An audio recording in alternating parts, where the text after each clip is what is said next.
Patriot Guard is representative of a lot of former military and active duty military. However, we do have a substantial amount of citizens that just want to be patriots. People hear about the protesters and then they see something about it and I'm going to join. But the neat part of it is when you finally come to a mission, you forget about that. Mm-hmm. It's a life-altering experience to give a piece of yourself to someone you have never met and to try and burden some of the sorrow of the family. The protesters are secondary to the family burying their loved one. The ride captains that are assigned to the missions are responsible for working with the local police agencies and our county and our state agencies regarding protesters. There is a law in place in Ohio, and we carry that law in our pocket, and we make sure we go over it with the police departments so they understand how we feel, and there hasn't been one of them that doesn't feel the same way. State of Ohio, we have a really good law in place. You cannot be within 300 feet of any of these functions going on during the funeral.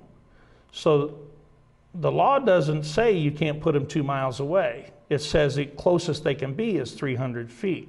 And the duty of the Patriot Guard, if people are wondering why we carry the big 3x5 American flags, is to provide that separation between anyone who may be protesting, or in fact even the media, exactly, and the family.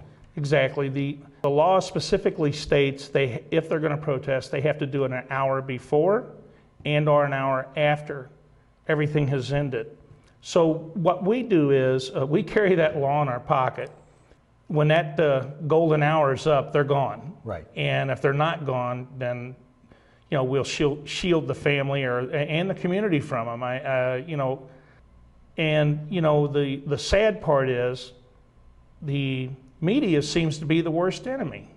They give them, they read these articles that that Westboro Baptist Church puts out, that says we're coming to protest your particular loved one's funeral. They did it for Brian, mm-hmm. And the media picks up on that. And they get front page, most of the time they get front page press. And so they've already done the damage if they don't come. They've already had the family distraught over it, right, and the community up in arms. And I receive anywhere from, 15 emails to 300 emails when that happens. And they do that. And I'm sitting there trying to, calm down a community over the internet. And then I have to tell the police agencies, look, we could have problems here. So it changes the whole complexion, what people don't see, but what I see and the law enforcement sees. It changes our tactics and, those things we just don't share with the public. But, the bottom line is media needs to stop fueling the fire. Right. And I would certainly tell anyone that subscribes to a newspaper, if they print that, you need to call the editor and tell him or her that you may take your subscription away. It's very I tell you, when a family's sitting there in the worst time of their life, and somebody walks in and says, "There's going to be protesters at your son or daughter's funeral," aren't you supposed to get enraged over that? Yes. And the problem is, that's what happens. Mm-hmm. And I always have to try and tell the fathers in the family, you bury your loved one. We will take care of everything else. You leave it to us. Don't worry about it. If I have to, I'll put a 24/7 guard on you. I don't care. I mean, this is what we do. And it's all nonviolent. Exactly. And we work within the parameters of the law, and we expect the law to work within the parameters of the law as well. So that's why we carry it with us. In fairness to the police departments, who would think you'd have to know the statute on somebody protesting at a funeral? But I will say and reiterate again, the police departments, and we've worked with a lot of them, have been excellent to us, very respectful of what we do, and they work with us just so greatly. It's a marriage that is very well in place and gives us the latitude to be able to do what we do and keep the families from any of this kind of stuff, and the community. The Patriot Guard Riders is a nonprofit charitable organization. People volunteer. There are no dues to be paid. This is a you serve because you want to organization. Exactly. If you're not there because of your heart, we don't want you there. Right. You know, we stand long hours. We're asked to do things behind the scenes that involve, you know, our folks being there to help other agencies, et cetera. And you know, we become like a family. There's just so much that we can do, and thank God I have people that understand it, they get it, and they're always there. I get notification from the Department of Defense that there is a military person that's KIA in the state of Ohio. Then I make the phone call to the Casualty Center to get in touch with what they call the Casualty Assistance Officer, and an abbreviation for that, CAO. Once the CAO and I make contact, I ask him to make the initial contact with the family to see if we can be there. We will not go to anything, welcome home mission, deployment mission, and our funeral, unless we're invited by the family. So once the family clears us to be able to do that, I start the process of the mission. And a lot of times it's a waiting game. We have Dover, Delaware, that does an excellent job. Gosh, I can't say enough about those guys and gals. But once the body's released to the family, we meet the family at the funeral homes, and we escort them to the airport and back to their funeral home. And in doing all of that operation, we are involved with the local police agencies that are in charge, and we lay the plan out on how we're going to do that, the logistics of it. So I have to get all of this laid out, and then once I have all the information in place, I assign a ride captain to it. I go over everything with him or her, and that's how we do the mission. We have 3 forms of communication.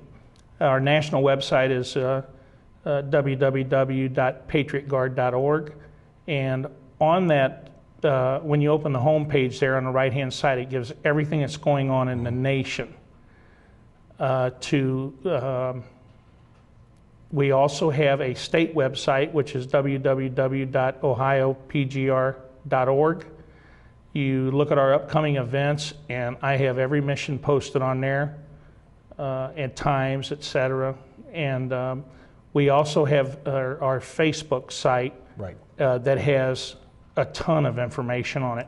And the only way you can really use our Facebook site is if you're a member of the PGR. The Patriot Guard Riders have some other fun events too. You have the scholarship awards that you do for, Yes. for children of fallen heroes. You have memorial rides. You did the 9/11 ride Yes. with the flag. So there are a lot more events than just riding for services or standing the line. Right. Anything we do, though, is connect. It has to be connected with the military and our first line responders. We don't do parades. Sometimes people will see us in what looks like a parade, but we're actually escorting something of importance. That's the main thing. You know, I tell my people, I want the public to know when we're going down the highway, there's a real reason why we're going. And we ask the public just to take a few minutes and stop and let us get through, do our thing, and we'll be out of the way. And one of the things that I've noticed about the respect for the Patriot Guard, and we can even take a look at some of the pictures from some recent missions, is that the last mission that we did up at Wright-Patterson Air Force Base just last week, security let us through because of the prior arrangements, and you said primarily this is the Patriot Guard. Yes, it took a little while to be able to get on the Air Force Base, and you know, in talking with the colonel that was in charge at the time, we came to the conclusion all we can do is try this. And we tried it, and the very first time after that, it was a no-brainer. Now, you know, we still go through the security checks, but Wright-Patterson Air Force Base has just been outstanding to us. You know, I shoot them an email whenever I know we're going there, and you know, I've never had one that says, no, you can't come. And to be able to go on a military installation and on the tarmac is quite an achievement, and I'm very respectful of that. And that's why I always tell my members, you know, you have to have the proper attire to get on the Air Force Base. And somebody will say, well, do I have to have this? Look, we're not going to do something here to get us in trouble. Right. We have the same arrangement with Dayton International Airport. So my nephew, Brian Woods, was killed in Afghanistan in 14 August 2009. Brian was like my son. His father had passed away several years ago, and you know, he would turn to me for advice and things, and we really got close. And the last time I saw him, he was getting ready to go to Afghanistan, and I gave him a hug and told him, I said, I love you, son, and just keep your head down. And he said, oh, nothing's going to happen, you know. And he said, but if something does, I want you to do what you do.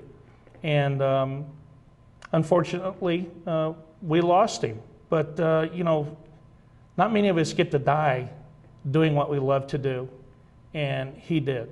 And I don't let myself get tore up about it. I just think of all the stuff that he did in his very short life, and the special forces guys that were at Brian's funeral telling me, you know, just how much of a great guy he was. He'd fix their weapons, et cetera, et cetera. So, you know, he told me, you know, if something happened to him, to just keep doing what I'm doing, and we did. At Brian's funeral, we had over 300 motorcycles and probably 1,200 people. And what a send-off, you know. There are now 237,490 members of the Patriot Guard Riders. And that's an astounding number because it just keeps getting bigger and bigger and bigger every day. Yes, it kind of puzzles me sometimes at this day and age when, you know, I tell somebody I'm with the Patriot Guard and I've never heard of that. And, you know, some of that may be our own fault because we don't advertise, but we're not out there trying to solicit members. Obviously we want people to join on their own. We are a grassroots organization, but as you said, the numbers speaks for itself. Well, as I said, there are no dues. There's nothing to, you just have to give of yourself. To join is very simple.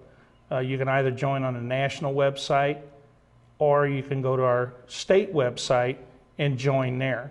That application is processed on our state site, I get a copy of it as well, and I answer it and welcome you to the Patriot Guard, and also send you a document that explains what we do, how we do it, and some of the ins and outs. And you know, we try to give people as much information as we can. But the bottom line is, until you go to that first mission, it's just all paper. You'll understand that first mission, whether it be a welcome home, a deployment mission, or a funeral, you will understand the importance of these folks knowing that you're there because of them, not because of yourself, but because of them. And I've seen some pretty big, rough and tough military people have to wipe their eyes over being, you know, welcomed home or when they're deploying, and et cetera. So it doesn't get any better than that. Well, it is a wonderful organization. If you have a motorcycle, even if you don't have a motorcycle, and you want to help honor those in the military or those first responders, this is an outstanding way to do it. As we said, it's no cost to become a member, to volunteer. You can go on the website, it's ohiopgr.org, or the national website, patriotguard.org.